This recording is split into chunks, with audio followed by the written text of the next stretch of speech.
আমি ক্লাস 8-এ পরীক্ষা দিতেছিলাম, গণিত পরীক্ষার দিন। একটা স্যার আমাদের ওই জায়গায় মানে হল গার্ড দেয়। তো আমি যেহেতু নকল করি না, ওই দিনকে একটা অঙ্ক আমি পারি না। ওই স্যার আমার কাছে এসে বলতেছে, কি তুমি লিখতেছো না কেন? স্যার এই অঙ্কটা তো আমি পারি না, এটা আমি দিব না।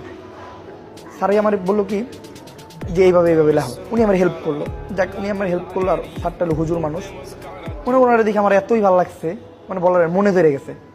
তো আমি ওই স্কুলে যে খোঁজ নিলাম যে এই স্যারটাকে, বললো যে এই স্যারটা তো এই স্কুলের না, অন্য স্কুল থেকে এই স্কুলে গার্ড দিতে আসছে। আমি আর ওই স্যারটারে খুঁজে পেলাম না, অনেকদিন খুঁজলাম। তারপরে এই কন্টেন্ট ক্রিয়েটর জীবনে এসে বললাম, মানে তারপরে আমি এই ভিডিও করা শুরু করলাম।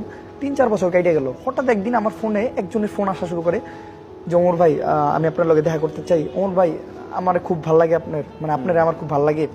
ওমর ভাই প্লিজ একবার দেখা করুন। দেন আমি মানে ব্যস্ত থাকি, যার জন্য আমি মানে ডেট দিতেই থাকি যে না